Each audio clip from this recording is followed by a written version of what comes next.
Solve this ചാനലിലോട്ട് സ്വാഗതം. Mathematics സ്കില്ലിൽ practical problem solve ചെയ്തുകൊണ്ട് develop ചെയ്യാൻ ഉദ്ദേശിക്കുന്ന എല്ലാവർക്കും, പ്രത്യേകിച്ച് 8ാം ക്ലാസ് മുതലുള്ള വിദ്യാർത്ഥികൾ, ഈ ചാനൽ സബ്സ്ക്രൈബ് ചെയ്യുക, ഷെയർ ചെയ്യുക. ഇന്ന് നമുക്ക് ഒരു പുതിയ പ്രോബ്ലം സോൾവ് ചെയ്യാം. ഒരു മട്ടത്രികോണാകൃതിയിലുള്ള ഒരു പ്ലോട്ടിൻ്റെ ഏരിയ കാൽക്കുലേഷനാണ് നമ്മൾ ഉദ്ദേശിക്കുന്നത്. ABC എന്നാണ് മട്ടത്രികോണം. ഇതാണ് പ്ലോട്ടിൻ്റെ മാപ്പ്. ഇത് 90 ഡിഗ്രി. ഇതിൻ്റെ കർണത്തിൻ്റെ നീളം 10 മീറ്റർ. ഈ ആംഗിൾ 30 ഡിഗ്രി കൊടുത്തു. ഈ 2 ഡാറ്റാസ് മാത്രമേ ലഭ്യമായിട്ടുള്ളൂ.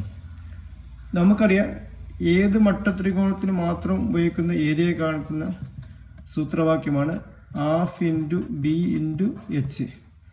അര ഇൻറ്റു B ഒരു സൈഡ്, H ഈ സൈഡ്, ½ BH. ഇത് B എടുക്കുകയാണെങ്കിൽ ഇത് H.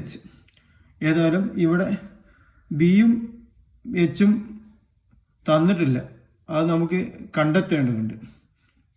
അതിന് നമ്മൾ പൈതഗോറസ് സിദ്ധാന്തം നേരിട്ട് ഇവിടെ അപ്ലൈ ചെയ്യാൻ പറ്റില്ല. കാരണം ഏതെങ്കിലും 2 തന്നാൽ മൂന്നാമത്ത് കാണാൻ പൈതഗോറസ് സിദ്ധാന്തം ഉപയോഗിക്കാം. ഇവിടെ ഒരു മെഷർമെൻറ്റ് മാത്രമേ തന്നിട്ടുള്ളൂ. അതുകൊണ്ട് ട്രിഗണോമെട്രിക് റേഷ്യോ ഉപയോഗിക്കുകയാണെങ്കിൽ ഈ സൈൻ 30, സൈൻ എന്ന് പറഞ്ഞാൽ എതിർവശം ബൈ കർണാണ്. ഇതിൻ്റെ നീളം C എന്ന് കൊടുക്കുക. AB നീളം C എന്ന് കൊടുക്കുകയാണെങ്കിൽ സിയുടെ എതിർവശം C ആണ്. അപ്പോൾ sine 30 equal to C/10 metre. C/10 metre.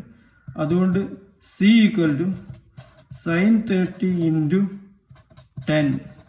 C equal to sine 30 value നമുക്ക് 1/2 എന്ന് ലഭിക്കും. ഈ മെഷർമെൻറ്റ് ട്രിഗണോമെട്രിക് റേഷ്യോ ടേബിൾ ഉപയോഗിക്കുകയാണെങ്കിൽ സൈൻ 30യുടെ വില ½ ഇൻറ്റു 1 1 മീറ്റർ. ഇനി നമുക്ക് H കൂടി കണ്ടെത്തേണ്ടത്. H കണ്ടെത്താൻ വേണമെങ്കിൽ ഇനി ഇവിടെ മുതൽ വേണമെങ്കിൽ പൈതഗോറസ് സിദ്ധാന്തം അപ്ലൈ ചെയ്യുക, അല്ലെങ്കിൽ ട്രിഗണോമെട്രിക് റേഷ്യോ. നമ്മൾ തൽക്കാലം ഉദ്ദേശിക്കുന്നത് ട്രിഗണോമെട്രിക് റേഷ്യോ ഉപയോഗിക്കാനാണ്. അപ്പോൾ ഈ ആംഗിൾ 30 ആണെങ്കിൽ ഇത് 60 ആയിരിക്കും. കാരണം ഇത് 90 3 ആഡ് ചെയ്ത് 150 വരണം. അപ്പോൾ ഇവിടെ സൈൻ 60 ഉപയോഗിക്കുകയാണെങ്കിൽ ഇതിൻ്റെ എതിർവശം പെടും. അപ്പോൾ ഈ ട്രയാങ്കിളിൽ നിന്ന് sine 60 equal to H/10. H equal to sine 60 into 10. Sine 60യുടെ വില പട്ടിക ഉപയോഗിക്കുകയാണെങ്കിൽ √3/2 എന്ന് വരും. √3/2 ഇൻറ്റു 10. √3ൻ്റെ വില 1.73 ആണ്.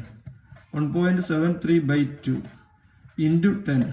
1.73/2നെ 2 കൊണ്ട് ഹരിക്കുകയാണെങ്കിൽ 0.86 ഇൻറ്റു 2 അല്ല ഇൻറ്റു 10. അപ്പോൾ ഇത് 8.6 മീറ്റർ എന്ന് വരും. 8.6 മീറ്റർ. ഇനി നമുക്ക് എന്ത് ചെയ്യാം?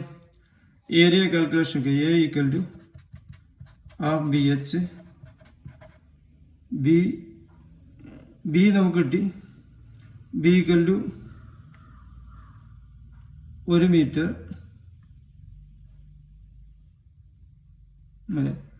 സൈൻ 30 ഇൻറ്റു 10 മീറ്റർ ആണ്. പ്രശ്നം വന്നിട്ടുണ്ട്. C ഇൻറ്റു 10 ആണ്. അപ്പോൾ ½ ഇൻറ്റു 10 ഈക്വൽ ടു 5 മീറ്റർ ആണ്. മുകളിൽ 5 മീറ്റർ ആണ്. അതുകൊണ്ട് നമുക്ക് ½ BH equal ½ into 5 into H നമ്മളിപ്പോൾ കണ്ടുപിടിച്ചു 8.6 മീറ്റർ. 8.6 മീറ്റർ. അപ്പോൾ ½ ഇൻറ്റു 5 ഇൻറ്റു 8.6. 2നെ 8.6 കൊണ്ട് ഡിവൈഡ് ചെയ്താൽ 4.3 എന്ന് ലഭിക്കും. 4.3 ഇൻറ്റു 5.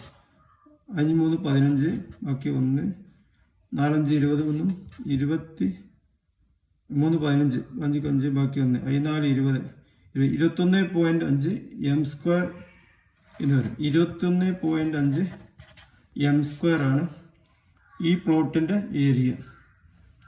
അപ്പോൾ ഇവിടെ 2 രീതിയിൽ ചെയ്യാം. ഒരു സൈഡ് കണ്ടെത്തിയതിനു ശേഷം ഏരിയ വേണമെങ്കിൽ മറ്റ് പൈതഗോറസ് സിദ്ധാന്തം വെച്ച് മറ്റ് സൈഡ് കാണാം. നമ്മൾ ഫുൾ ട്രിഗണോമെട്രിക് റേഷ്യോ ആണ് ഉപയോഗിച്ചിട്ടുണ്ട്. ഇത്തരം പ്രാക്ടിക്കൽ പ്രോബ്ലം സോൾവ് ചെയ്ത് മാത്സ് സ്കിൽ ഡെവലപ്പ് ചെയ്യാൻ ഉദ്ദേശിക്കുന്നത് ചാനൽ സബ്സ്ക്രൈബ് ചെയ്യുക. നമുക്ക് പുതിയ പ്രോബ്ലമായി വരാം. Thanks all.